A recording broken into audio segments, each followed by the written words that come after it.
कभी इसको ठीक से समझेंगे ना अपने आसपास की दुनिया को, आप सोचेंगे कितना कमाल है ये, वरना जिंदा रहना पॉसिबल नहीं, एटीट्यूड्स ना होते। क्यों कमाल है? तो जरा अभी की सिचुएशन सोचिए कि अभी हम लोग यहाँ बैठे हुए हैं। जब मैं इधर देख रहा हूं तो मुझे बहुत सारे बच्चे दिख रहे हैं, उनका चेहरा दिख रहा है, उन्होंने किस रंग के कपड़े पहने हैं, किसी ने माथे पे टीका लगाया है, किसी ने चश्मा लगाया है, कोई टोपी पहन के बैठा है, कोई सीधी टोपी, कोई उल्टी टोपी पहन के बैठा है। सब अलग अलग स्टाइल से बैठे हैं, है ना। कोई टांग पे टांग रख के बैठा है, कोई सीधा बैठा है, कोई चौकड़ी मार के बैठा है, सब मुझे दिख रहा है। अगर मैं देखना चाहूं तो देख सकता हूं। पर सवाल है कि अगर मैं इन सब चीजों पर ध्यान देने लग जाऊंगा, देखिए हमारी मेंटल एनर्जी लिमिटेड है, and when I process any information I have to consume a lot of mental energy. Bits byte समझ लो कि 2 मेगाबाइट खर्च हो गया इसी में कि सबको देखने में किसने क्या पहना हुआ है। अब मैं अपनी एनर्जी क्यों वेस्ट करना चाहूंगा? वेस्ट नहीं करना चाहूंगा। And you are looking at me, you are looking at the board and a lot of things. जो पीछे बैठे उनको बहुत सारे सिर भी दिख रहे हैं अपने सामने, उसके बाद बोर्ड दिख रहा है। And when you go out, let us assume you are coming out of the metro station. A lot of boards, a lot of people, thousands of people roaming around. बहुत सारे पिलर्स हैं, bus stop है, वहां कोई बस खड़ी है, कोई ऑटो खड़ा हुआ है, पी पी पी आवाजें हो रही हैं, उसके बीच से आप आ रहे हैं। So many inputs are always surrounding you. And if you keep starting to focus on all the inputs you are receiving, all your mental energy will be exhausted and you won't be able to do what you really intend to do. So in order to be a comfortable person, we have to understand the art of not giving attention to a lot of things. और ये कैसे आता है? Attitude से आता है। So you have some attitudes. जैसे अभी आपने एटीट्यूड किया कि I am preparing for civil services, तो सिविल सर्विस आपके दिमाग में बैठा हुआ है। एक दूसरा आपके मन में हो सकता है कि आप जिस उम्र में हैं, तो जैसे आप मेट्रो स्टेशन पे गए, 50 लोग बैठे, किसी पे ध्यान नहीं जाएगा आपका। अचानक एक को देखा यूपीएससी के नोट्स लेके पढ़ रहा है, जैसी नजर जाएगी आप खट से रुक जाएंगे। आपका दिमाग कहेगा यहां ध्यान देना है, यहां ध्यान देना है। अब ध्यान से देखें क्या पढ़ रहा है ये आदमी। फिर आप सोचेंगे अच्छा, आप भी निकाल लेंगे किताब, ले अंडरलाइन करने लगेंगे कि अकेला तो ही है, अभी पढ़ेंगे। 100 लोग बैठे थे, केवल एक पे ध्यान गया, because your attitudes are making और inspiring you to focus on this input, not on any other input. या फिर 100 लोग बैठे करते करते ऐसे आप देखें, ध्यान दे, अचानक किसी का चेहरा देखे आप लोग अरे बाप रे बाप, फिर आपने कहा बस यही फोकस करना है, आज की यात्रा अच्छी रहेगी। और आप वहीं खंबे से टिक के खड़े हो गए, किताब विताब डाली बैग में, भाड़ ले जाए किताब, बैग लगाया कंधे पे, और सिंगल फोकस के साथ, कंसंट्रेशन के साथ आपने कहा कि आज की यात्रा में कोई और पर्पस नहीं। बदतमीजी नहीं, लेकिन आप सोच रहे क्या बात है, दुनिया इतनी सुंदर है, हम ही ऐसे क्यों बने? और ठीक है, but you know you have to choose some inputs out of the thousands of inputs available so that you can have focus in your life on anything that you want or that you need at that particular moment of time. इसलिए कहते हैं psychology में कि attitude सबसे बड़ा फायदा पहुंचाते हैं हमें, बहुत सारे अनवांटेड इंफॉर्मेशन या इनपुट से बचा लेते हैं so that we can focus on the important things in our life. मैं सच्ची कहानियां सुनाना पसंद करता हूं, झूठ बोलने से बचता हूं। मैं आपको 3-4 छोटी छोटी कहानियां सुना रहा हूं। ये सारी कहानियां सच्ची हैं, 1% सच्ची हैं, पर मैं किसी का नाम नहीं लूंगा। जिनकी कहानी है उनका नाम नहीं लूंगा, उनकी प्राइवेसी का मामला है। पर हाँ, सच्ची कहानियां हैं। अच्छी बात है कि इन कहानियों के किरदार हम लोग नहीं बने, ईश्वर करे हम कभी ना बने, लेकिन कहानियां सच्ची हैं। जब मैं दिल्ली आया था 1990 में, मैं हरियाणा के एक शहर से, भिवानी से दिल्ली आया था पढ़ने के लिए। मेरे ड्रीम कॉलेज में हंसराज भी था, पर मेरा संयुक्त से मेरा एडमिशन जाकिर हुसैन में हुआ। मेरे अंक ठीक थे, यहाँ हो सकता था, पर मैं तो नई दिल्ली स्टेशन पे उतरा, बाहर निकला, पता लगा वहीं एक कॉलेज है, वहीं एडमिशन ले लिया मैंने। तो लोगों ने कहा कि यार कैंपस बड़ा अच्छा होता है। मैंने अरे क्या फ़र्क पड़ता है, कॉलेज कॉलेज होता है, छड्डो, यही छड्डो में सिखाने आया हूँ आप लोगों को। ये ठीक है, स्टेशन से निकले वहीं कॉलेज है, मैंने घर जाना होगा तो आराम से कॉलेज से निकल जाएंगे, क्या रखा कैंपस में। पर मेरा एक दोस्त जो मेरे साथ ही आया था उसी शहर से, उसने एडमिशन हंसराज कॉलेज में लिया। मैं और वो स्कूल के डिबेटर्स थे, डिबेटिंग में हम लोग स्कूल टाइम से काफ़ी एक्टिव थे। डीयू में आए तो यहाँ भी एक्टिव रहे। डीयू में मैंने करीब 5 साल डिबेटिंग की और मेरा ख्याल है कि लगभग मतलब 300-400 डिबेट्स मैंने जीती होंगी डीयू में, कुछ हारी भी होंगी, लेकिन मैंने खूब डिबेट, वो मेरा दरअसल दाना पानी था, रोजी रोटी मेरी वही थी कॉलेज के दिनों में। घर से पैसे मैं लेता नहीं था, मिलते भी नहीं थे, लेना क्या था, मतलब ऐसी स्थिति भी नहीं थी उस समय मेरे घर में कि मिल सके। तो डिबेटिंग मेरा रोजगार था, एम्प्लॉयमेंट था मेरा, उससे काम चल जाता था आराम से। उसका भी चल जाता था, वो हंसराज से था, मैं जाकिर हुसैन से था, हम खूब डिबेट से मिलते थे। अक्सर ट्रॉफी या तो हम जीते थे या वो जीतता था, कोई भी जीते रूम पे ही आती थी क्योंकि हम रूममेट्स थे, एक साथ ही रहते थे। वो मुझसे योग्यताओं के मामले में 21 था, बल्कि अगर वो 21 था तो मैं 15 ही रहा हूँगा या 12 रहा हूँगा, 22 या 21 तो नहीं रहा हूँगा, मुझसे बेहतर था योग्यताओं में, बड़ा अच्छा व्यक्ति था। ग्रेजुएशन के बाद मैंने एमए हिंदी साहित्य में एडमिशन लिया, जबकि बीए ऑनर्स हिस्ट्री में किया था मैंने। उसने तय किया कि वो कुछ और करेगा, प्रोफेशनल कोर्स करेगा, नौकरी करेगा, तो वो चला गया दिल्ली से, मैं दिल्ली में रहा। फिर मैं एमए के बाद तैयारी करने लगा यूपीएससी की, तब तक मैं यूजीसी जेआरएफ कर चुका था। पहला अटेम्प्ट दिया, प्रीलिम्स हो गया, मेंस मेरा 96 के मेंस की बात कर रहा हूँ, मेंस शुरू होने वाला था, 2 दिन रह गए थे। करीब 10 दिन पहले वो मेरे पास आया हुआ था दिल्ली में, मिलजुल के अच्छे से बात करके गया था।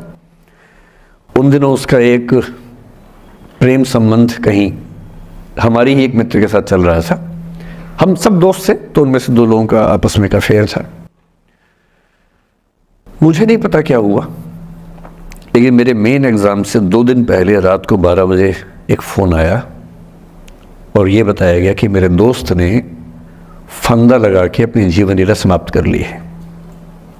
वो दिल्ली से दूर था कहीं,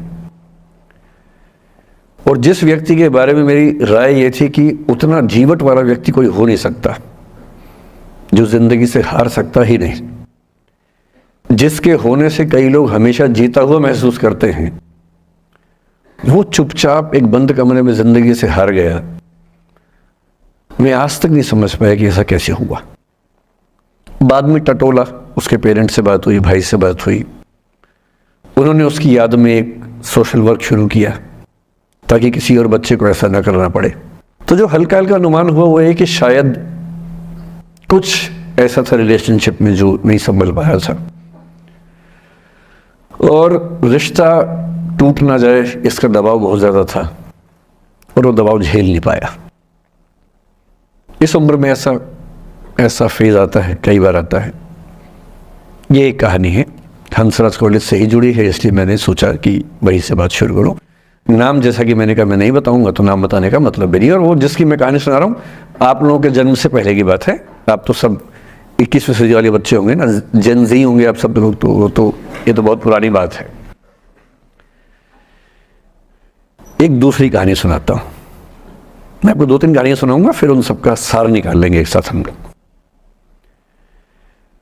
दूसरी कहानी ये है कि जब मेरा सिलेक्शन हो गया 97 में, मतलब 96 अटेम्प्ट में पहली बार में मेरा सिलेक्शन हो गया था, मैं एक्सटेंशन लेके तैयारी कर रहा था, और डीयू में मैं पढ़ा भी रहा था उस समय। तब मैं शायद डीएवी कॉलेज में था या अग्रसेन को, मैं 2 जगह पढ़ा है डीयू में, तो उनमें से किसी कॉलेज में पढ़ा रहा था उस समय में। तो उस समय एक लाइब्रेरी है कैंपस में ही, सेंट्रल रेफरेंस लाइब्रेरी, आप जानते होंगे, CRL बोलते हैं, जो विवेकानंद जी की स्टैच्यू है उसके सामने ही वो लाइब्रेरी है। उस लाइब्रेरी में नीचे सब बैठ के पढ़ते हैं, और टॉप फ्लोर पे रिसर्च फ्लोर है जहाँ MPhil PhD वाले बच्चे पढ़ते हैं। मैं उस समय शायद PhD कर रहा था या MPhil खत्म हुई थी, वहीं बैठता था, पढ़ता था रोज, कई दोस्त पढ़ते थे हम लोग वहाँ। हम सुबह 8 बजे लाइब्रेरी खुलते ही वहाँ घुसते थे, रात को 1 बजे निकलते थे लाइब्रेरी बंद होने के समय। तो वहाँ एक छत थी, छत पे छोटी सी कैंटीन थी जहाँ हम लोग जब जब बोर होते थे दिन में 3-4 बार जाके चाय पीते थे। चाय पी ली, बिस्किट खा लिया, थोड़ी गप्पे मार ली, वो सब वहाँ करते थे। तो वहाँ मेरे बहुत सारे दोस्त थे, उनमें से कई लोग अब बहुत सीनियर सिविल सर्वेंट्स हैं, कुछ लोग प्रोफेसर्स हैं DU में। 2 बच्चे थे मुझसे जूनियर, 3-4 साल जूनियर थे, बड़े प्यारे बच्चे थे। मुझे उस समय तक पढ़ाई लिखाई का शौक अच्छा खासा हो गया था, तो वो रोज मेरे साथ बैठते थे केवल बात करने के लिए, किसी मुद्दे पर बहस करनी है तो बहस होती थी, समझते थे। फिर मुझे पता लगा कि वो दोनों रिलेशनशिप में हैं, रिश्ते में हैं, दोनों ने शादी भी कर ली। उनकी योजना DU में पढ़ाने की थी या सिविल सर्विस की भी थी, शायद पता नहीं। मेरा इंटरेक्शन बहुत ज़्यादा उसके बाद रहा नहीं उनसे, क्योंकि मैं सर्विस में चला गया था। इतने जिज्ञासु बच्चे थे दोनों, इतने जिज्ञासु कि उनसे मिलकर तबीयत खुश हो जाती थी कि हर चीज़ जानने का मन करता था उनका, हर विषय पढ़ने का मन करता था। एकदम जीवन से भरे हुए बच्चे, आंखों में चमक ऐसे। फिर दोनों की शादी हुई तो मैं शादी में जा नहीं पाया, क्योंकि मेरा रिश्ता सिर्फ लाइब्रेरी में 1 घंटा गप मारने वाला था, उससे ज़्यादा था नहीं रिश्ता उनके साथ। फिर सुनता रहता था कि मैं सब बढ़िया चल रहे, पढ़ाई कर रहे हैं, तैयारी कर रहे हैं। इंटरकास्ट मैरिज की उन लोगों ने, खूब हंगामा हुआ, दोनों घर में तलवारें खिंच गई, किसी तरह से तलवारें संभाली गई, मैनेज हुआ, दोनों साथ रहने लगे। और फिर 3-4 साल के बाद एक दिन मैंने खबर सुनी कि उस बच्ची ने फंदा लगा के जीवन लीला समाप्त कर ली। ये बात भी दिल्ली विश्वविद्यालय की है, उस दौर के सब लोग इस कहानी को जानते हैं। मेरे ख्याल से दोनों कहानी आपके प्रिंसिपल मैडम जानती होंगी, नहीं ध्यान कर पाएंगे तो मैं उनको जैसे नाम बोलूंगा अकेले में वो तुरंत समझ जाएंगे मैं किसकी बात कर रहा हूं। मैं आज तक नहीं समझ पाया कि ऐसा क्या हुआ होगा। तो बाद में अनुमान जो हुआ वो ये, इंटरकास्ट मैरिज, परिवार का दबाव, समाज का दबाव, आपस के दबाव, टॉक्सिक रिलेशनशिप, अंत में उस दबाव को न झेल पाना और जीवन समाप्त कर देना, ये हुआ। ये 2 घटनाएं हैं। एक तीसरी घटना ये है कि दिल्ली में आज से 25 साल पहले घटना घटी। आप लोग तो बस पैदा हुए होंगे, घुटनों में चल रहे होंगे, या उससे 5-7 साल पहले की बात रही होगी। ये घटना दिल्ली के सब सीनियर लोग जानते हैं, जिनकी उम्र 35-40 साल है वो सब जानते हैं इस घटना को। मोबाइल फोन में वीडियो नया नया आया था उस समय। अब तो आपके हर फोन में वीडियो है, अब तो सामने भी है, ताकि आप वैसा वाला मुंह बना के सेल्फी खिंचवा सके। पाउट बोलते हैं ना, मैं उसको देसी भाषा में सूअर जैसा मुंह बोलता हूं, और वैसा ही बनता भी है, क्यूट क्यूट सा सूअर जैसा मुंह बना के लोग सेल्फी खिंचवाते हैं, उसको बोलते हैं पाउट। तब तो कैमरा फोन में पहली बार आया था, तब लोग अभ्यस्त नहीं थे। अब जैसे आप लोग कितने अभ्यस्त होंगे, हम भी होने लग गए। अब हम किसी से बात करते हैं तो हम ये एज्यूम करके चलते हैं कि उसने फोन में कुछ ना कुछ ऑन कर रखा होगा, या तो आवाज रिकॉर्ड करेगा या वीडियो बनाएगा। तुम कितने केयरफुल होकर बोलते हैं, कितने कॉन्शियस रहते हैं। और सर्विलांस सोसाइटी की सबसे बुरी बात यह है कि हम हमेशा चौकन्ने रहते हैं, हम सहज हो ही नहीं पाते। सहज रूप से 2 लोग बात कर लें, हो ही नहीं पाता। तो मैं तो अपने ऑफिस में कई बार ऐसा करता हूं, जब हम 3-4 लोग बैठते हैं इनफॉर्मल बातचीत के लिए, हम सब अपना अपना फोन कमरे के बाहर छोड़ के आ जाते हैं, फिर 2 घंटे बात करते हैं, इस भय से मुक्त होके कि कहीं कोई रिकॉर्ड तो नहीं कर रहा। ये हालत है आज की।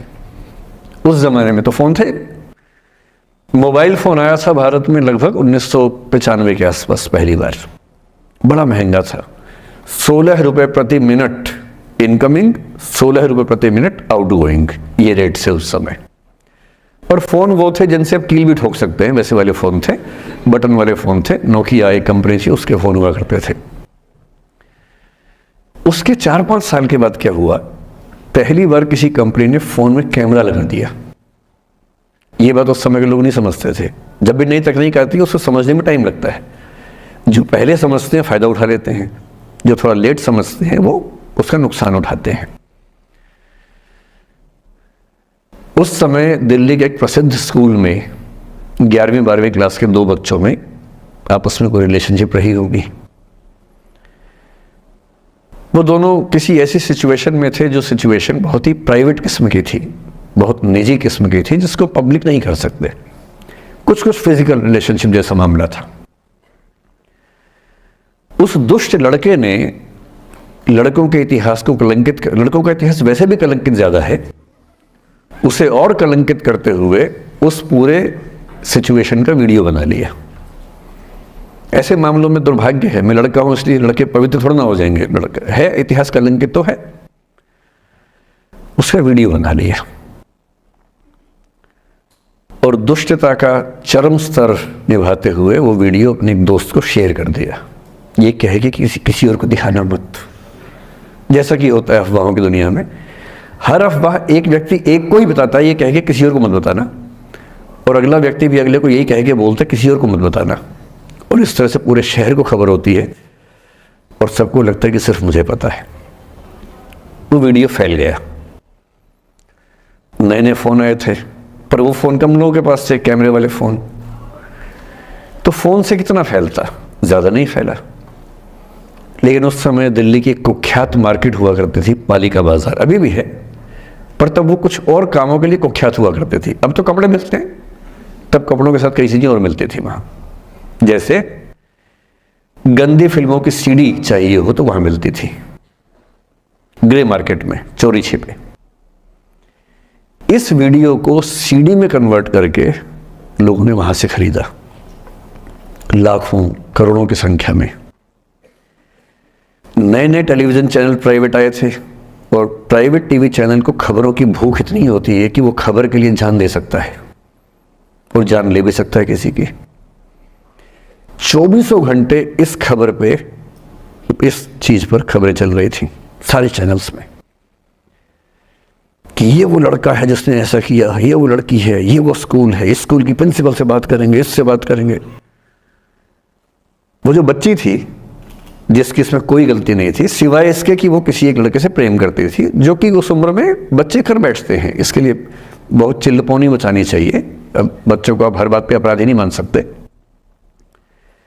उस बच्चे की गलती सिर्फ इतनी थी कि उसने अपने दोस्त पे भरोसा किया, जो भरोसे के लायक था नहीं। वो नीच किस्म का व्यक्ति था जिसने उस संबंध की गरिमा को समझा नहीं। उस बच्ची के घर के बाहर 24 घंटे न्यूज़ चैनल से कैमरे खड़े रहे। घर से कोई भी निकले 50 कैमरे पीछे, आप बताइए आपकी बेटी कैसी है, आप बताइए आपकी बहन कैसी है। अंत में उस पिता ने अपनी बच्ची को इस देश से बाहर भेज दिया। उसके कुछ दिन बाद की जो खबर टीवी चैनल से नहीं दिखाई, उसके पिता ने आत्महत्या कर ली। ये तीसरा इंसिडेंस है। ये सारी खबरें सच्ची बता रहा हूं मैं, इनमें से एक भी झूठ नहीं है। झूठी कहानियों से मोटिवेशन दिया जा सकता है, मैं जानता हूं, पर जब सच्ची कहानियां हैं तो मैं झूठ क्यों बोलूं? सारी सच्ची कहानियां बता रहा हूं मैं आपको। एक चौथी कहानी जो आप में से कई लोगों की होगी। मेरा एक स्टूडेंट है, सिविल सर्वेंट है, सीनियर लेवल पे है, करीब 40 साल का है। उसने आज तक शादी नहीं की। क्या उसकी शादी करने की इच्छा नहीं थी? पूरी इच्छा थी। फिर क्यों शादी नहीं की? भाई कुछ लोग तो होते हैं कि शादी करनी ही नहीं, कोई मिशन है। योगी जी हैं, मोदी जी हैं, ठीक है, उनका तो मिशन है। ममता जी है, उनका मिशन है। पर जिसका जीवन में ऐसा कोई मिशन नहीं है और जिसको प्रेम करने का मन भी करता हो, वो तो शादी करता है आमतौर पे। उसने शादी क्यों नहीं की जानते हैं? जब वो 25-26 की उम्र में था, जब वो मेरा विद्यार्थी भी था, एक दिन मेरे पास आके बोला कि सर एक बात करना चाहता हूँ। मुझसे मेरे स्टूडेंट्स ऐसी बातें खूब करते हैं पर्सनली आके, अब तो मैं टाइम कम दे पाता हूँ, पहले तो ये सब होता रहता था क्लास के अलावा। एकदम रोता हुआ आया, आंखों में आंसू भरे हुए बहुत सारे। मैंने क्या हो गया भाई? तो फिर उसने किसी का नाम बताया कि सर वो है मेरी स्टूडेंट थी, कि सर उसके साथ रिलेशनशिप थी, उसने धोखा दिया है मुझे। अच्छा, धोखा देने वाली कहानियां मुझे बहुत अपील नहीं करती। मेरा मानना है कि दोनों पक्षों की गलतियां होती हैं। आप केवल अपने पर्सपेक्टिव से सोच सोच के धोखा करते रहते हैं, ऐसा थोड़ा ना होता है भाई। कुछ तो मजबूरियां रही होंगी, कोई यूं ही बेवफा नहीं होता, कुछ तो वजह होगी ना। आप थोड़ा उसकी वजह, उसका भी तो, उसकी कहानी भी तो सुनिए। और मैं जब जब दोनों कहानियां सुनता हूं मुझे लगता है कि मामला ग्रे है। आप किसी एक पे उंगली उठा ही नहीं सकते किसने ऐसा किया। दोनों की गलतियां होती हैं, ऐसा थोड़ा ना कि एक की होती है। बहरहाल इन भाई साहब को ऐसा लगा कि धोखा हो गया उनके साथ, तो मैंने कहा चलो कोई बात नहीं यार, हो गया तो हो गया, तू नहीं कोई और सही, ऐसा क्या है। इतनी बड़ी दुनिया है, 8 अरब की आबादी अब है, उस समय भी 6-7 अरब तो थी। मैंने कहा 3.5 अरब 350 करोड़ में कोई तो होगी तुम्हारे लिए, ऐसा क्या है, कोई और देखेंगे। पर वो थोड़ा ज्यादा सेंटिमेंटल था उस समय। धीरे धीरे पता नहीं उसके मन में क्या बैठ गया, उसके मन में ये बैठा कि दुनिया की सारी लड़कियां धोखेबाज होती हैं। ऐसे मूर्खों की कमी नहीं है दुनिया में, ऐसे बहुत मूर्ख हैं। दर्शन की दुनिया में इसे अवैध सामान्यीकरण कहते हैं, इलिसिट जनरलाइजेशन। इसका मतलब बहुत छोटे सैंपल के बेस पे ये समझ लेना कि ये थियरी पूरे ब्रह्मांड पर लागू होती है। एक लड़की ने धोखा दिया, मान लीजिए धोखा दिया, धोखा इसने दिया कि उसने दिया कि किसी ने दिया, जो भी कहानी हो, एक सैंपल से ये मान लेना कि सब ऐसे होते हैं। और उसके बाद से उसने कम से कम 10 बार कोशिश की, 10 लोगों से मिला, बातचीत की शादी के लिए। डेटिंग तो क्या करेगा 40 की उम्र में, लेकिन हाँ बातचीत करके देखा कि शायद रुचियां मिल जाए, स्वभाव मिल जाए तो शादी के बारे में सोचें। हर बार 3-4-5 मीटिंग के बाद वापस हट जाता है। अब तो मैंने पूछना बंद कर दिया है। जब तक मैं पूछता था, बोलता था कि सर 3-4 मीटिंग के बाद लगता है कि ये भी वैसी ही है। मैंने कहा भूल जाओ भाई, उससे भूल जाओ, बात खत्म हो गई।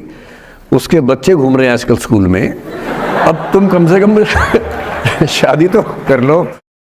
वो भाई साहब आज तक अकेले हैं और अब तो बाजार में मूल्य भी कम हो गया उनका, अब विकल्प भी ज़्यादा नहीं मिलते हैं। अब जो विकल्प मिल रहे हैं वहाँ उसकी रुचि और कम हो गई है। तो पूरी संभावना है कि वो जीवन अकेले ही गुजरेगा उसका। एक अंतिम एग्जाम्पल देके फिर मैं निष्कर्ष की तरफ बढ़ूंगा। मैं एक IAS ऑफिसर को जानता हूँ, 2 IPS को जानता हूँ, बहुत योग्य लोग, देश के सबसे अच्छे संस्थाओं से पढ़े हुए लोग, प्रॉपर IAS प्रॉपर IPS में नौकरी करने वाले लोग,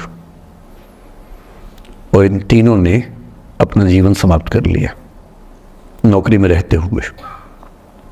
क्यों? क्योंकि नौकरी और घरेलू जो दुविधाएं थी उनको झेल नहीं पा रहे थे, ना झेल पा रहे थे, ना भूल पा रहे थे, लेट गो नहीं कर पाए तो गिव अप कर दिया।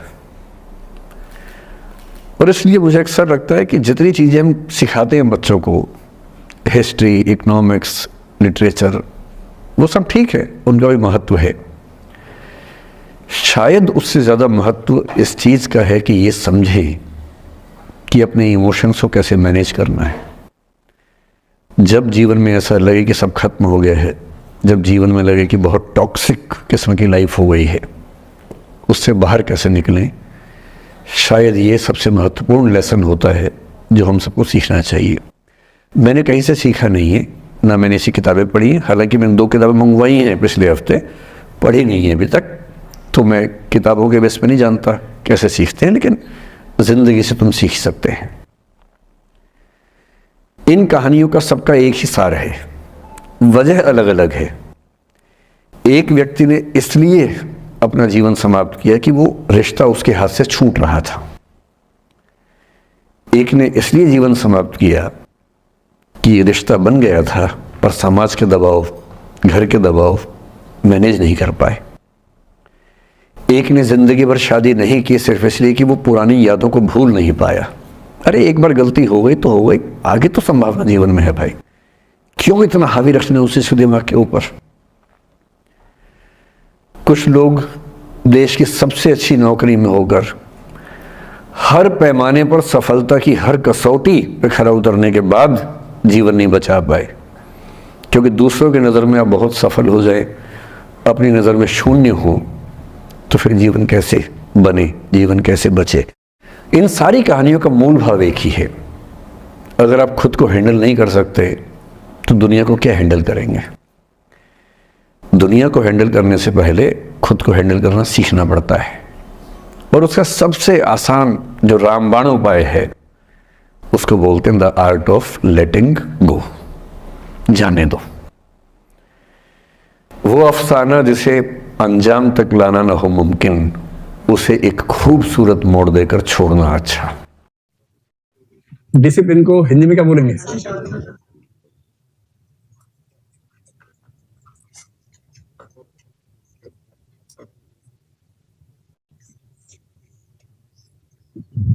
डिसिप्लिन यानी कि अनुशासन। छोटा सा है, एक दो बातें इसके बारे में पता रहेंगी तो बात खत्म हो जाएगी। सबसे पहली बात, ये क्या होता है?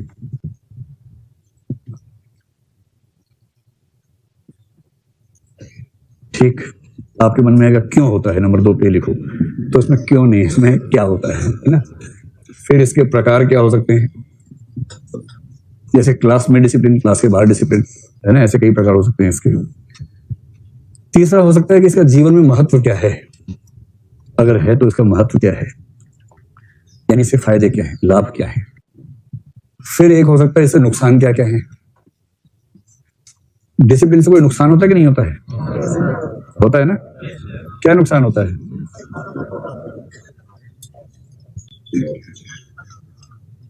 जो सबसे गोलू बच्चे होते हैं ना, इसीलिए बहुत आगे नहीं बढ़ पाते, क्योंकि डिसिप्लिन ज्यादा हो जाता है उनके अंदर, मतलब कुछ मौलिक नहीं कर पाते। Out of the box thinking जो होती है ना, जो स्कूल की दीवार टाप के कूदा ही नहीं कभी, वो आउट ऑफ द बॉक्स क्या सोचेगा। जो बॉक्स में ही रह के सोचता रहा, जो बॉक्स से टापा ही नहीं कभी, क्या सोचेगा। आप ऐसे कितने लोग स्कूल से भागे कभी ना कभी, क्या बात है। और कितने बच्चे कभी स्कूल की दीवार से कूद के नहीं भाग पाए। ऐसे लोग हाथ खड़ा कर लें जिन्होंने कॉलेज के जीवन में जितनी क्लास आपने की उससे ज्यादा नंबर में बंक की, ऐसे लोग हाथ खड़ा करें। बस आप ही लोगों से देश को उम्मीद है, बस आप ही लोग देश को आगे बढ़ाएंगे। Very good, very good. चलिए इसमें चलिए। अनुशासन एक वर्च्यू है, वह सद्गुण। तो अनुशासन एक वर्च्यू है, और वर्च्यू बेसिकली क्या होता है, मूल्य होता है। जो मूल्य आत्मसात हो जाए वो वर्च्यू हो जाता है। तो अनुशासन वह सद्गुण है जिससे क्या होता है, जिसके तहत जो हमें एक विशेष तरीके से व्यवहार करना सिखाता है। कैसे? वह सद्गुण जो व्यवहार करना सिखाता है। कैसा व्यवहार करना सिखाता है? वह व्यवहार जो नियमों, रूल्स हैं, रेगुलेशंस हैं, एक्सपेक्टेशंस हैं, और जो भी कानून है, जो नियमों, कानूनों, और क्या शब्द हो सकता है, प्रोसीजर को क्या बोलेंगे, प्रक्रिया, जो नियमों, कानूनों और प्रक्रियाओं से सुसंगत हो।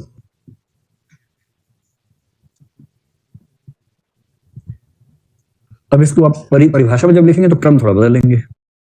वह सद्गुण जो नियमों, कानूनों, प्रक्रियाओं से सुसंगत व्यवहार करना सिखाता है, वह सद्गुण अनुशासन कहलाता है। बस सो सिंपल। डिसिप्लिन इतना ही है कि कुछ नियम हैं जिनको आप फॉलो करते हैं रिगरसली, कुछ कानून हैं आप उनको ठीक से फॉलो करते हैं, कुछ प्रोसीजर्स हैं उनको ठीक से फॉलो करते हैं, तो आप अनुशासन में हैं। सिंपल, ठीक। अनुशासन में जो व्यवहार है, उस व्यवहार में दोनों पक्ष होते हैं। व्यवहार का मतलब है कुछ करना और कुछ न करना, दोनों चीजें। यानी नियमों के तहत करेंगे, और नियम ये भी बताते हैं क्या नहीं करना है। नियम अगर बताता है कि ये नहीं करना है तो वो नहीं करेंगे। तो व्यवहार के दोनों पक्ष हैं, जो कृत्य में व्यक्त होगा वो भी, और जो कृत्य में व्यक्त नहीं होगा, यानी कि अकृत्य होगा वो भी। दोनों प्रकार के व्यवहार इसमें शामिल है। स्पष्ट हुआ? ठीक है भाई, ये हो गया अनुशासन का मतलब। अब देखो अनुशासन के प्रकार कौन कौन से हैं। अनुशासन के प्रकार सबसे सामान्य 2 माने जाते हैं, और अगर आप 2 आधारों पर देखना चाहें, जबरदस्ती करना चाहें तो 4 मान सकते हैं। जो पहला आधार सबसे सामान्य आधार है, एक होता है सेल्फ डिसिप्लिन।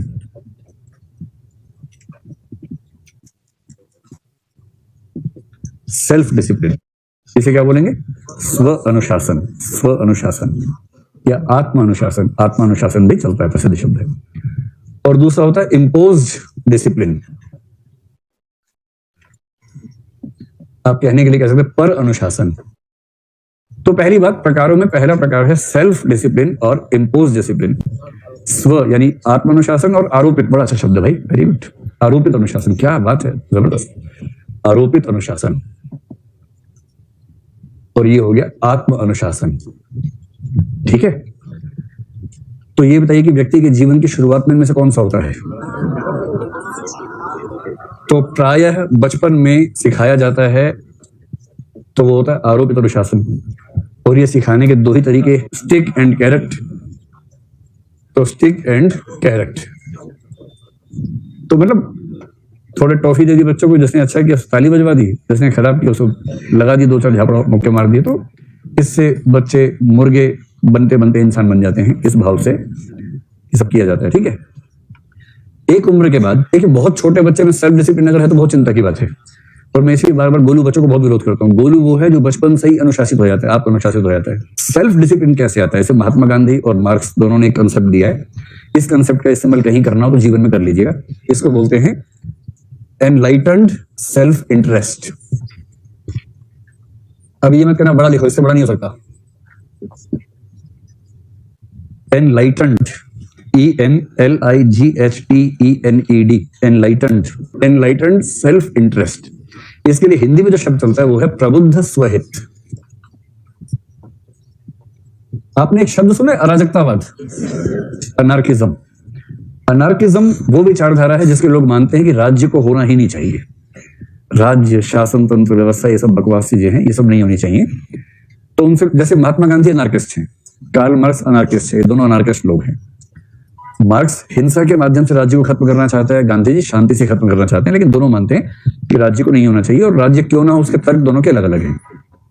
मार्क्स मानता है कि राज्य शोषक वर्ग के हाथ की कठपुतली है, वो शोषण बढ़ाता है।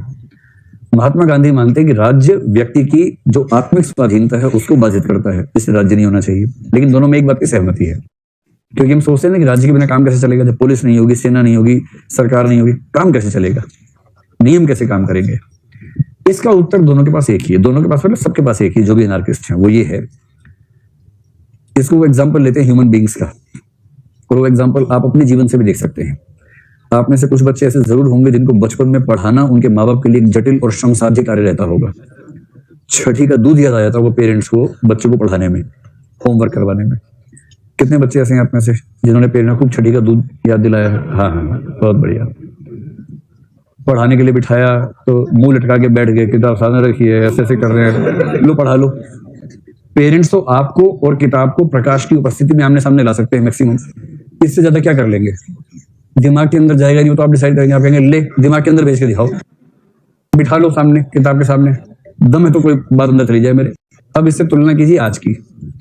तो जो बच्चे बचपन में पढ़ने को लेकर एकदम तैयार नहीं होते थे, पेरेंट्स की पिटाई और तोड़ाई आदि के बाद ही काम करते थे, अब वो लोग जब पढ़ते हैं तो उनको किसी बाहरी नियंत्रण की जरूरत नहीं है, अपने आप पढ़ते हैं, 12-12 घंटे पढ़ते हैं।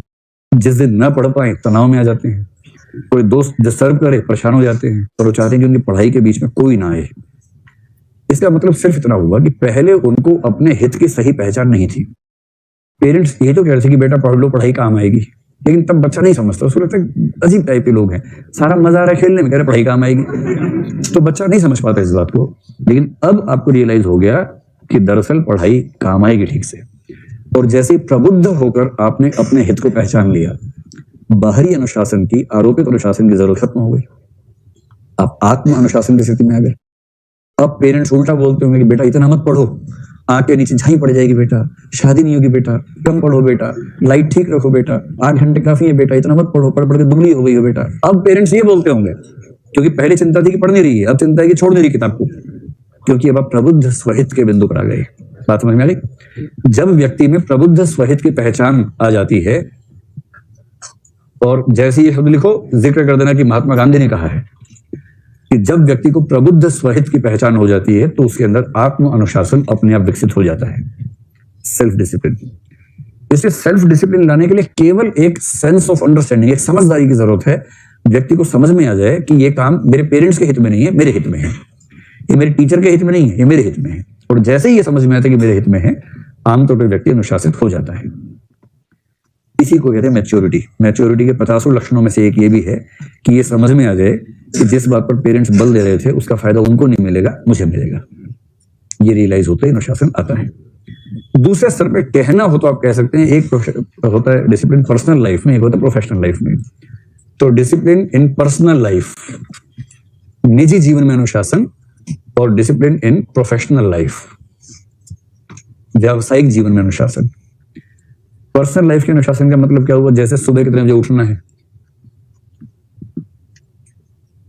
आप लोगों का उठने का समय फिक्स रहता है या रोज रैंडम चलता है? फिक्स रहता है ना, कि एक टाइम फिक्स है, सुबह 5 बजे या सुबह 6 बजे, जो भी है, बेशक सुबह 11 बजे, लेकिन फिक्स है। अगर फिक्स रहता है तो डिसिप्लिन हुआ। ऐसे ही भोजन को लेकर नियम, कि भोजन का समय, भोजन की मात्रा, भोजन की गुणवत्ता, कि सात्विक भोजन करना, सात्विक करना, मुर्गा और ये सब नहीं खाना है, सात्विक भोजन करना है, चटपटा नहीं खाना है, चाट पकौड़े नहीं खानी, मिर्च नहीं खानी है। सबसे मुश्किल है पढ़ाई संबंधी नियम, पढ़ाई का टाइम टेबल। तो जो व्यक्ति उठना, सोना, भोजन की गुणवत्ता वगैरह, और इन सब के बाद एक चीज और जीवन में है, वो है एक्सरसाइज करना, शारीरिक श्रम।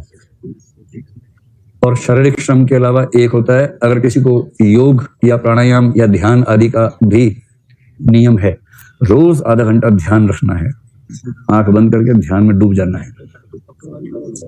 कुछ लोगों के डिसिप्लिन में एक होता है पूजा पाठ का नियम, रोज सुबह सुबह ठंडे पानी से नहा के आधे घंटे ईश्वर का नाम लेना है। तो ये कौन सा है? पर्सनल लाइफ में अनुशासन है।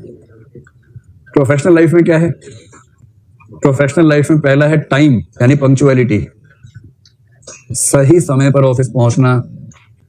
दूसरा एफिशिएंसी इन वर्क, जितने समय के लिए काम करने के लिए नौकरी पर रखा गया है उतने समय तक ठीक से प्रभावी तरीके से काम करना, एक एक क्षण का उपयोग ठीक से करना। एफिशिएंसी इन वर्क, कार्य में प्रभावी तरीके से कार्य करना, ऐसा कह सकते हैं। तीसरा जो प्रोसीजर्स हैं, एक होता है सरकारी नौकरी में थ्रू प्रॉपर चैनल, सब चीजें प्रॉपर चैनल से होनी चाहिए। तो प्रोसीजर, प्रक्रियाओं के संबंध में जो नियम वगैरह हैं उनका पालन ठीक से करना। फिर जो बाकी रूल्स रेगुलेशन से, कंडक्ट रूल्स ध्यान रख लीजिए, कोड ऑफ कंडक्ट जो होता है ना, जैसे सिविल सर्विस कंडक्ट रूल्स मैंने बताया। कंडक्ट रूल्स क्या है? जो आचरण संबंधी, नैतिकता संबंधी नियम है वो सब।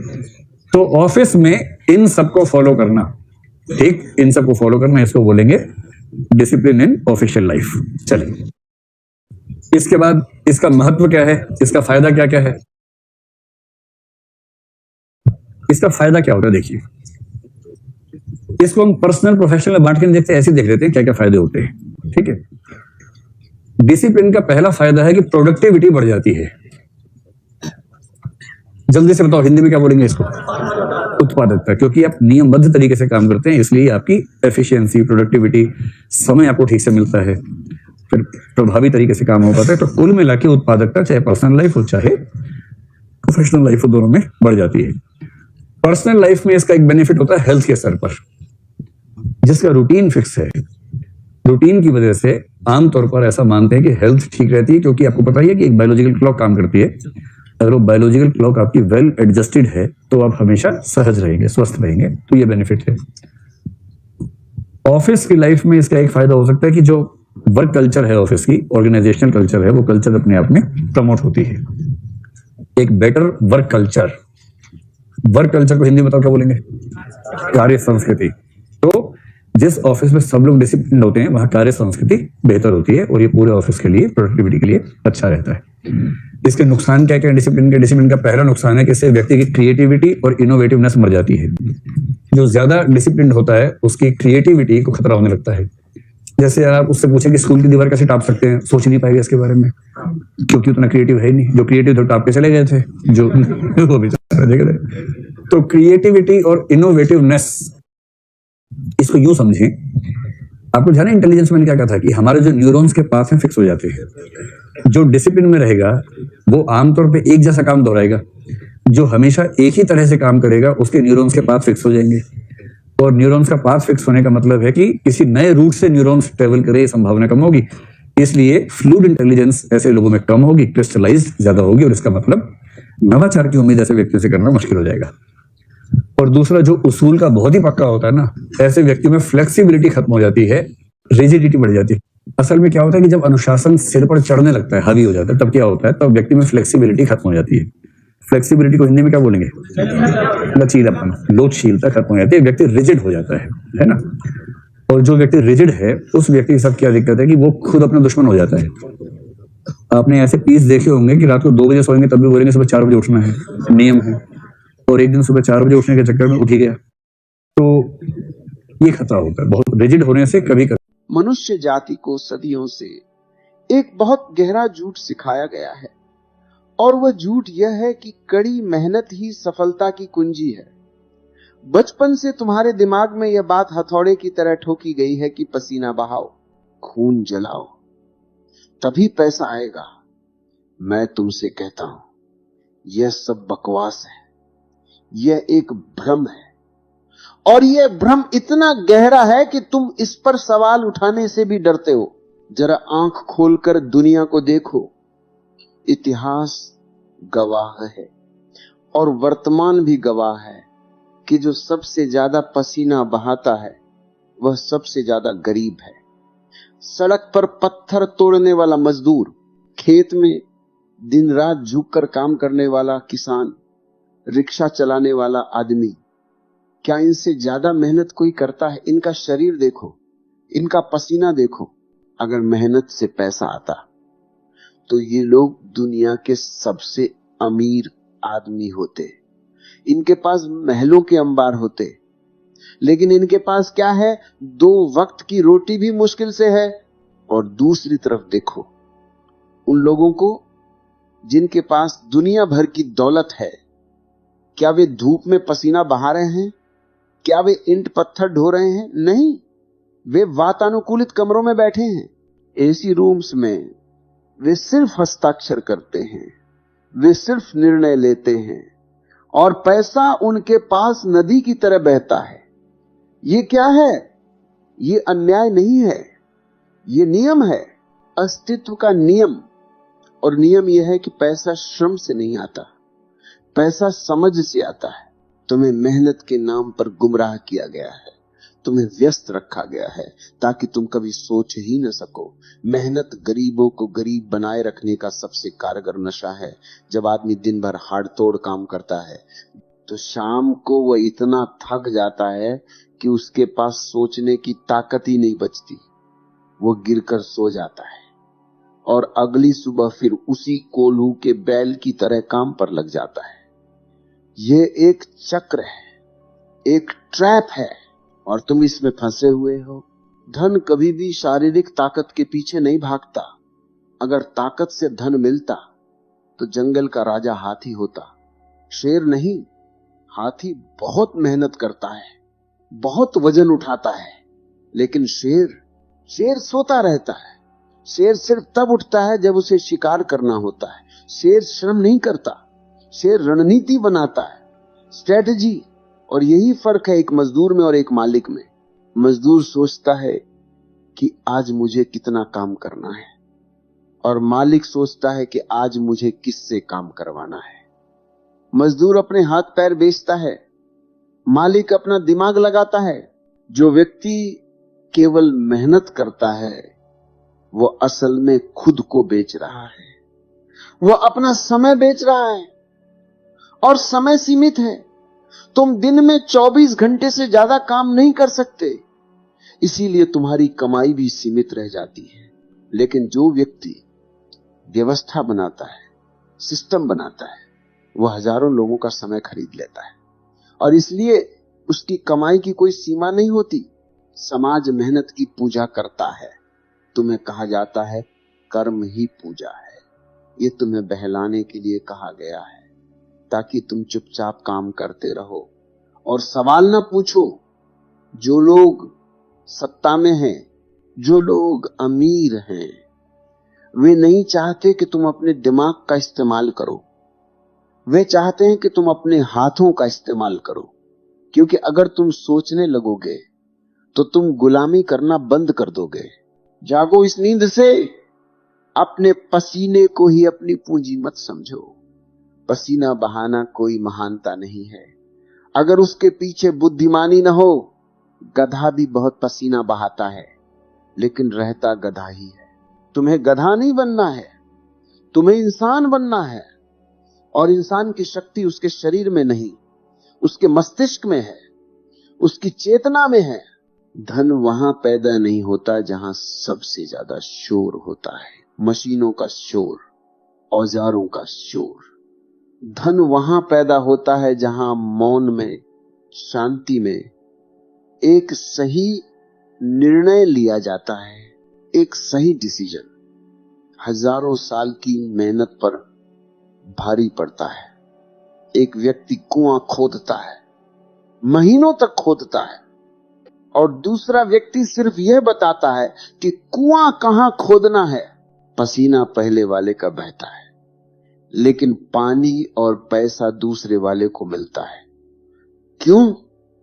क्योंकि दिशा मेहनत से ज्यादा कीमती है। सच्चाई यह है कि धन कर्म का पुरस्कार नहीं है, धन बुद्धि की प्रतिक्रिया है। जो व्यक्ति केवल श्रम करता है वह समय के गणित को नहीं समझता। तुम्हारे पास दिन में कितने घंटे हैं? सिर्फ 24। अगर तुम 24 घंटे भी काम करो तो भी तुम्हारी कमाई की एक सीमा होगी, एक लिमिट होगी, तुम उससे आगे नहीं जा सकते। मजदूर यही गलती करता है, वो अपना समय बेचता है और समय की कीमत सीमित होती है। लेकिन जो राजा है, जो अमीर है, वह समय बेचता नहीं है, वो समय खरीदता है, वो व्यवस्था बनाता है, वह 100 लोगों को काम पर रखता है। अब उसके पास 24 घंटे नहीं है, अब उसके पास 2400 घंटे हैं। उसने समय को गुणा कर लिया, मल्टीप्लाई कर लिया। यही अमीरी का रहस्य है।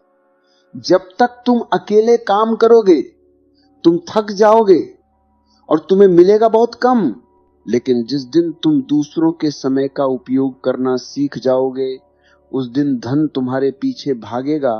धन कभी भी थके हुए शरीर को नहीं चुनता, धन हमेशा तेज दिमाग को चुनता है। थका हुआ शरीर सोचना बंद कर देता है, और जहां सोच बंद हो जाती है वहां गरीबी शुरू हो जाती है। तुम कहते हो मैंने पूरी जिंदगी खपा दी, फिर भी मेरे पास कुछ नहीं। अरे जीवन खपाने से राज्य नहीं बनते, राज्य बनते हैं सही चालों से। शतरंज का खेल देखा है? जो प्यादा सिर्फ सीधा चलता रहता है वो मारा जाता है, और जो खिलाड़ी पूरे बोर्ड को देखकर चाल चलता है वो जीतता है। जीवन भी शतरंज है। यहां सिर्फ चलने से काम नहीं चलेगा, यहां सोचना पड़ेगा, रुकना पड़ेगा, योजना बनानी पड़ेगी। तुम भावुक हो, इमोशनल हो, तुम कहते हो मैं बहुत ईमानदार हूं, मैं बहुत मेहनती हूं, भगवान मुझे देगा। भगवान तुम्हें क्यों देगा? भगवान ने तुम्हें दिमाग दिया है, उसका इस्तेमाल करो। अच्छाई एक भावना है, लेकिन धन एक गणित है। Money is mathematics. जो गणित नहीं जानता वह भावना के सहारे अमीर नहीं बन सकता। तुमने देखा है सबसे ज्यादा मेहनती लोग अक्सर सबसे ज्यादा भावुक होते हैं, वे दिल से सोचते हैं। और जो अमीर हैं वे दिमाग से सोचते हैं। उनका दिमाग दया से नहीं चलता, गणना से चलता है, कैलकुलेशन से चलता है। वे जानते हैं कि कहां ऊर्जा लगानी है और कहां नहीं। हर दीवार को धक्का मारने से दरवाजा नहीं खुलता।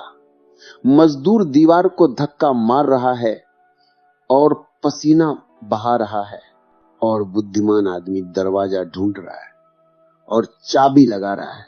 यही अंतर है। एक तरफ है अंधा श्रम और दूसरी तरफ है जागृत बुद्धि। सेवक सोचता है कि आज मुझे कितना काम करना है, और राजा सोचता है कि मुझे कब रुक जाना है। रुकना भी एक कला है। अगर तुम सिर्फ भागते रहोगे तो तुम दिशा को देख नहीं पाओगे। कभी कभी रुकना भागने से ज्यादा महत्वपूर्ण होता है। समाज तुम्हें डराता है, वो कहता है कि दिमाग मत लगाओ, खतरा है, बस चुपचाप नौकरी करो, सुरक्षित रहो। और तुम सुरक्षा के लालच में अपनी स्वतंत्रता बेच देते हो। तुम जीवन भर किसी और के सपने पूरे करते हो, किसी और के महल की ईंटें उठाते हो और अंत में तुम्हारे हाथ में सिर्फ छाले रह जाते हैं। गरीबी मेहनत की कमी नहीं है, गरीबी समझ की कमी है, लैक ऑफ अंडरस्टैंडिंग। तुम गलत जगह मेहनत कर रहे हो, तुम बंजर जमीन पर हल चला रहे हो और उम्मीद कर रहे हो कि फसल उगेगी। जमीन बदलो, तरीका बदलो। अगर परिणाम नहीं बदल रहा तो अपनी मेहनत की मात्रा मत बढ़ाओ, अपनी मेहनत की दिशा बदल दो। तुमने कभी सोचा है कि तुम्हें खाली बैठने में डर क्यों लगता है? जब तुम कुछ नहीं कर रहे होते, जब तुम सिर्फ सोफे पर लेटे होते हो या खिड़की से बाहर देख रहे होते हो, तो तुम्हें एक अजीब सी बेचैनी होने लगती है, तुम्हें गिल्ट महसूस होने लगता है, अपराध बोध।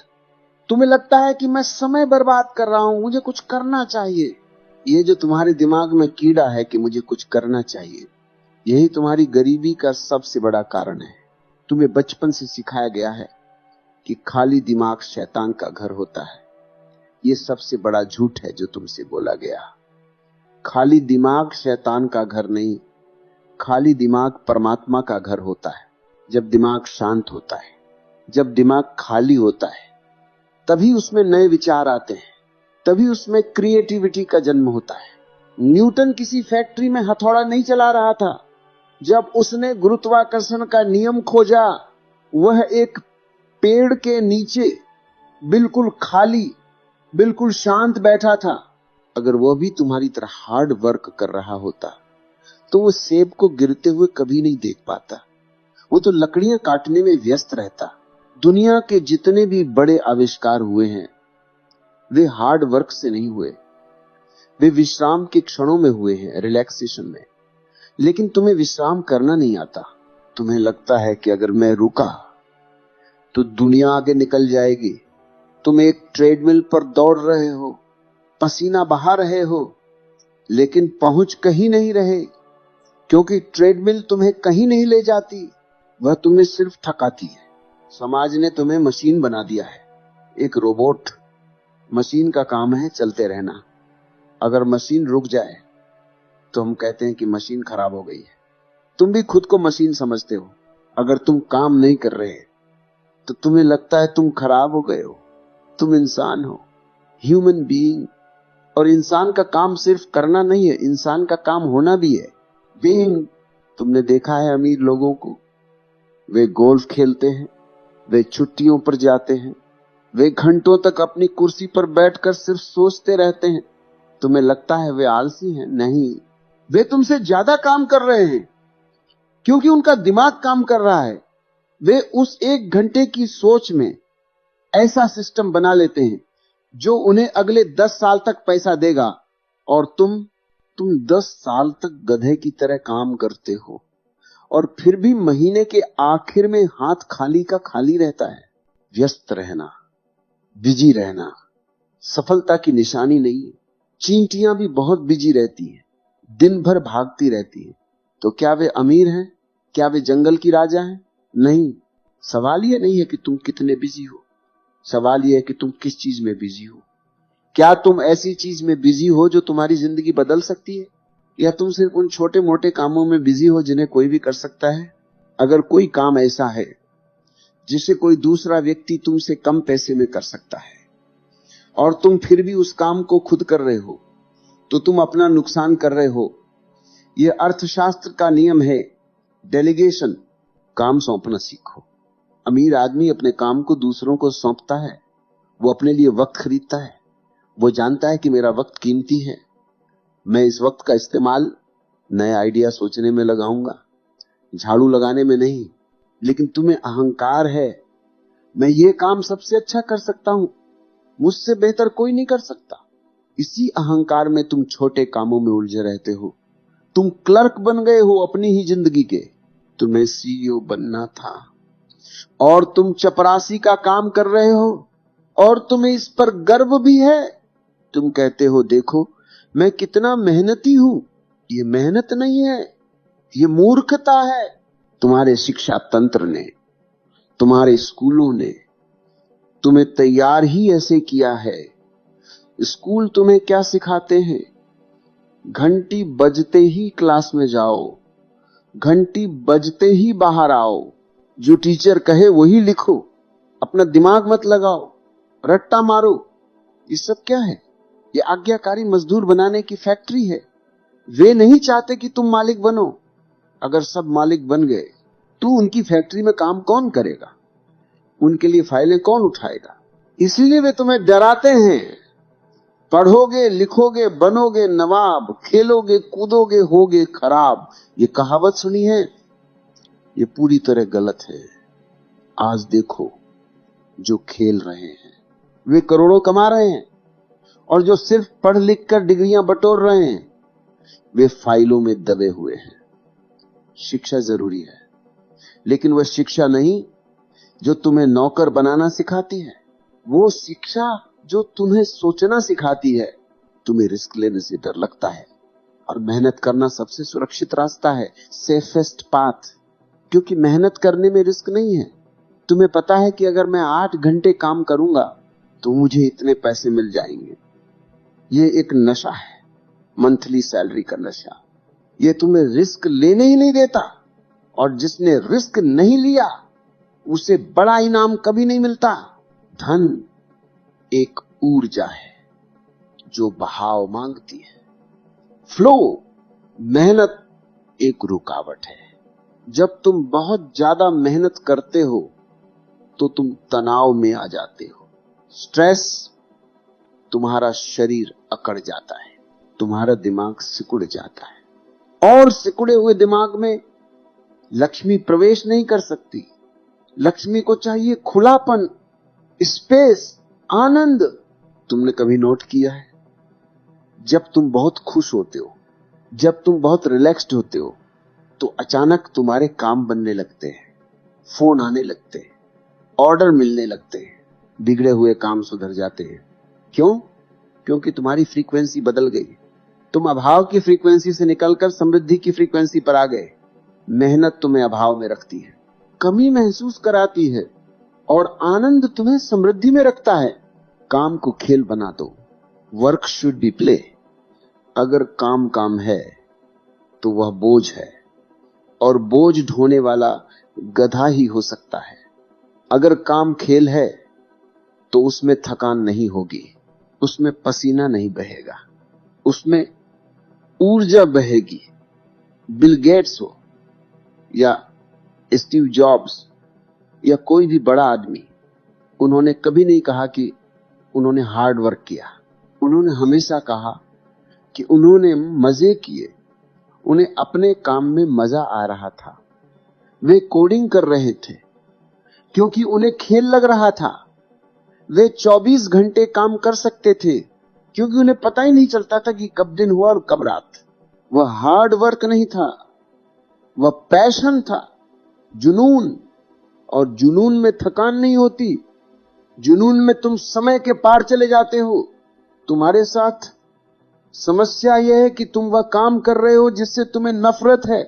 तुम सिर्फ पैसे के लिए काम कर रहे हो, और जिस काम में प्रेम नहीं है वह काम तुम्हें कभी अमीर नहीं बना सकता। वह सिर्फ तुम्हारा पेट भर सकता है। पेट भरना जानवरों का काम है, इंसान का काम है सृजन करना।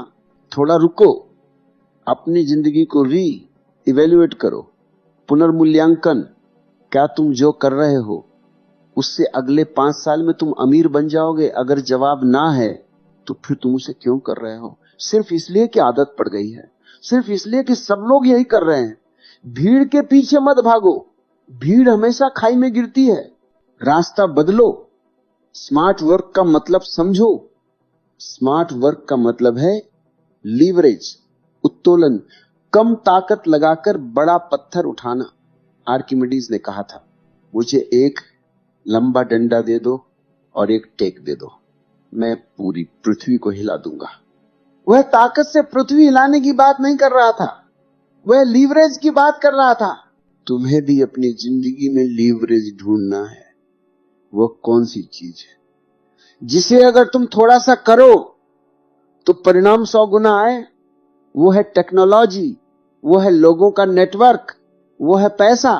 पैसे से पैसा कमाना सीखो, पैसे को काम पर लगाओ, खुद काम मत करो। जब तक तुम पैसे के लिए काम करोगे तुम नौकर रहोगे। जिस दिन पैसा तुम्हारे लिए काम करेगा उस दिन तुम मालिक बन जाओगे। तुमने अपने पैसे को तिजोरी में कैद कर रखा है और खुद आजाद घूम रहे हो। होना यह चाहिए कि पैसा आजाद घूमे, काम करे और तुम आराम से बैठो। उल्टा हो रहा है, पैसा आराम कर रहा है बैंक में और तुम घिस रहे हो चप्पलों में। इस समीकरण को बदलो, इक्वेशन को बदलो। एक बहुत गहरी मनोवैज्ञानिक ग्रंथि को समझो, एक गांठ को जो तुम्हारे भीतर बंधी हुई है। तुम्हें लगता है कि आसानी से मिला हुआ पैसा पाप है। तुम्हें लगता है कि अगर मैंने कष्ट नहीं सहा, अगर मैंने अपनी कमर नहीं तोड़ी तो मैं इस धन का हकदार नहीं हूं। ये हकदार होने का जो नाटक है ये तुम्हें गरीब रखे हुए है। समाज ने तुम्हें सिखाया है कि इजी मनी बुरी होती है। क्यों?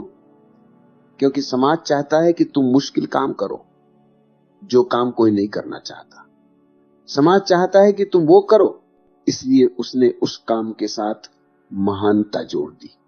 उसने कह दिया कि जो नाली साफ कर रहा है वह महान है, जो पत्थर तोड़ रहा है वह महान है, ताकि तुम पत्थर तोड़ते रहो और महानता के भ्रम में जीते रहो। अस्तित्व में कुछ भी मुश्किल नहीं है। देखो फूलों को, क्या वे खिलने के लिए हार्ड वर्क करते हैं? क्या वे जिम जाते हैं? क्या वे पसीना बहाते हैं? नहीं, वे बस सहजता में खिलते हैं। देखो नदियों को, वे सागर की तरफ बह रही हैं। क्या वे नक्शा लेकर चलती हैं? क्या वे पहाड़ों से लड़ती हैं? नहीं, वे बस अपना रास्ता बना लेती हैं सहजता से, ग्रेविटी के साथ, बहाव के साथ। तुम्हें भी नदी बनना है, तुम्हें भी सहज होना है। धन भी एक ऊर्जा है, पानी की तरह। वह वहां बहकर जाता है जहां ढलान होती है, जहां रास्ता बना होता है। अमीर आदमी मेहनत नहीं करता, वो बस ढलान बनाता है, वो नाली बनाता है ताकि धन उसकी तरफ अपने आप बहकर आए। और तुम बाल्टी लेकर दौड़ रहे हो। एक पुरानी कहानी है दो दोस्तों की। एक का नाम था पाब्लो और दूसरे का नाम था ब्रूनो।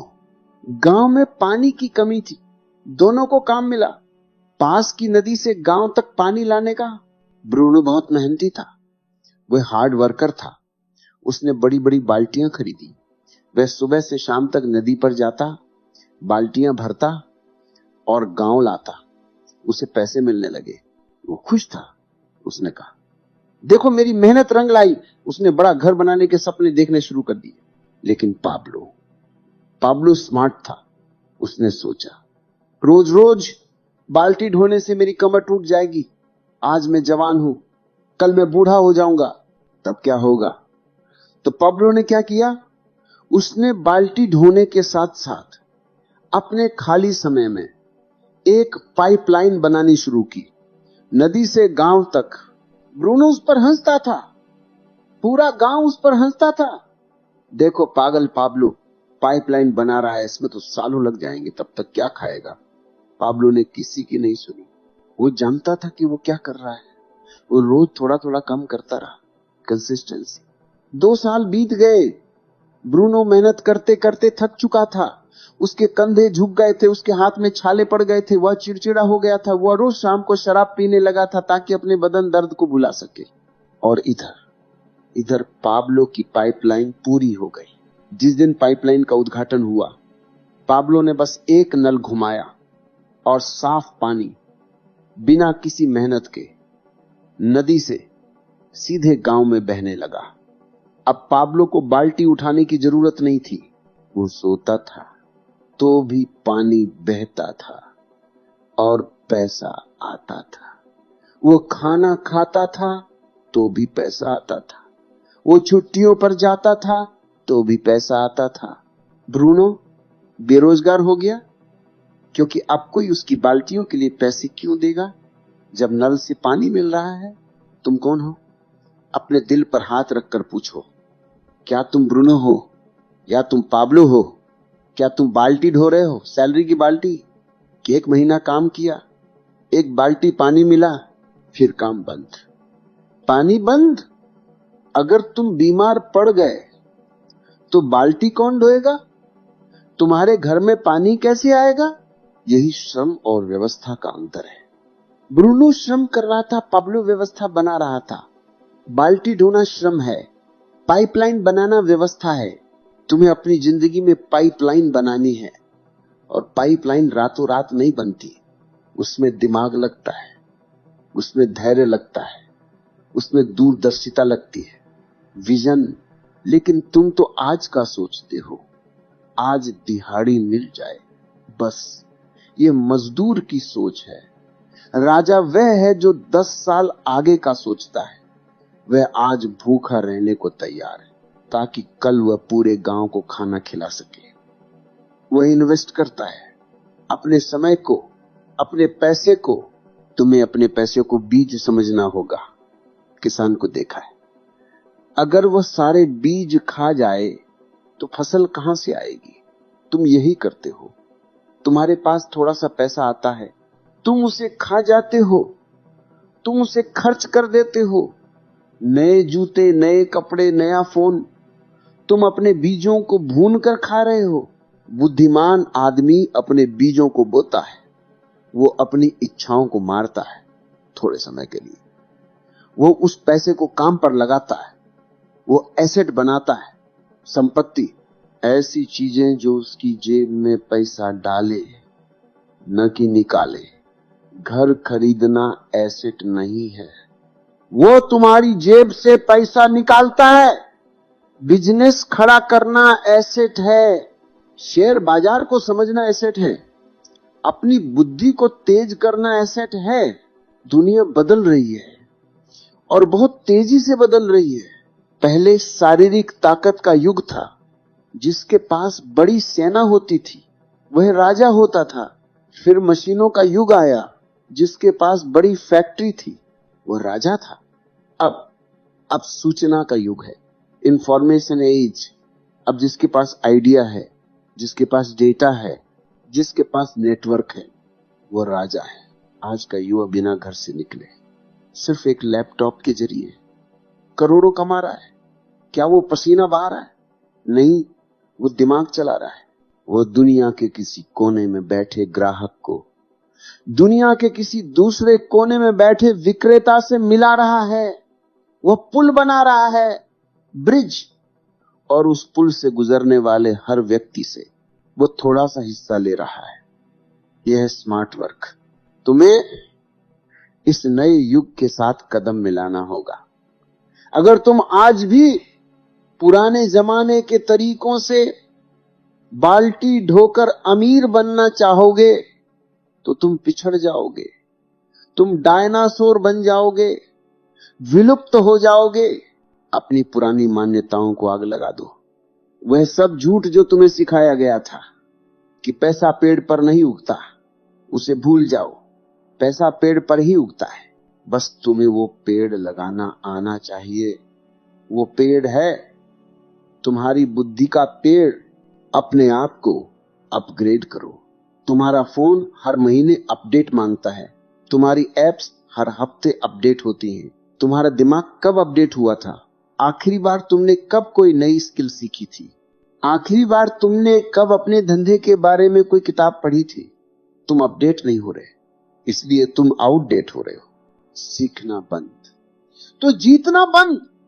अमीर आदमी हमेशा विद्यार्थी रहता है, स्टूडेंट। वह हर किसी से सीखता है। वो अपने ड्राइवर से भी सीख सकता है, वो अपने दुश्मन से भी सीख सकता है। और गरीब आदमी, उसे लगता है उसे सब पता है, वह ज्ञानी है। अरे मुझे मत सिखाओ, मैंने दुनिया देखी है। यही अहंकार उसे ले डूबता है, जिसने यह मान लिया कि मुझे सब पता है। उसके दिमाग के दरवाजे बंद हो गए, और बंद मकान में सिर्फ हवा ही नहीं रुकती, लक्ष्मी भी रुक जाती है। लक्ष्मी चंचला है, वह गति मांगती है, वह नयापन मांगती है, वह रिस्क मांगती है। तुम जितने सुरक्षित घेरे में रहोगे, लक्ष्मी तुमसे उतनी दूर रहेगी। सुरक्षा गरीबों का भ्रम है। इस दुनिया में कुछ भी सुरक्षित नहीं है, न तुम्हारी नौकरी, न तुम्हारा स्वास्थ्य, न तुम्हारा जीवन।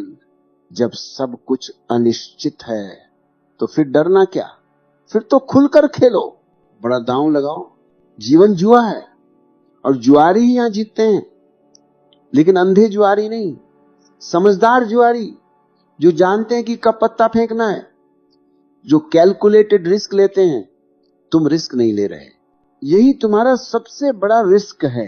तो अंत में मेरा संदेश यही है, गधा मजदूरी बंद करो, अपने भीतर के राजा को जगाओ। तुम परमात्मा के अंश हो, तुम यहां बोझा ढोने के लिए नहीं आए हो, तुम यहां सृजन करने के लिए आए हो, तुम यहां अपनी छाप छोड़ने के लिए आए हो। अपने हाथों को थोड़ा आराम दो और अपने दिमाग को थोड़ा काम दो। मौन में बैठो और पूछो खुद से, वह कौन सा एक काम है जो अगर मैं करूं तो बाकी सारे काम आसान हो जाएंगे? वो कौन सा सिस्टम है जो मेरे बिना भी चल सकता है? जिस दिन तुम्हें इस सवाल का जवाब मिल जाएगा, उस दिन तुम पाब्लो बन जाओगे, उस दिन तुम्हारी पाइपलाइन शुरू हो जाएगी और फिर तुम किनारे बैठकर जीवन की नदी को बहते हुए देखोगे और तुम्हारे पास न केवल धन होगा बल्कि उस धन को भोगने के लिए समय भी होगा। यही असली अमीरी है, पैसा प्लस समय, मनी प्लस टाइम। अगर सिर्फ पैसा है और समय नहीं तो तुम गरीब चौकीदार हो, और अगर सिर्फ समय है और पैसा नहीं तो तुम गरीब बेरोजगार हो। जब दोनों मिलते हैं तब तुम सम्राट बनते हो। जाओ और अपनी पाइपलाइन खोदो, बाल्टियां फेंक दो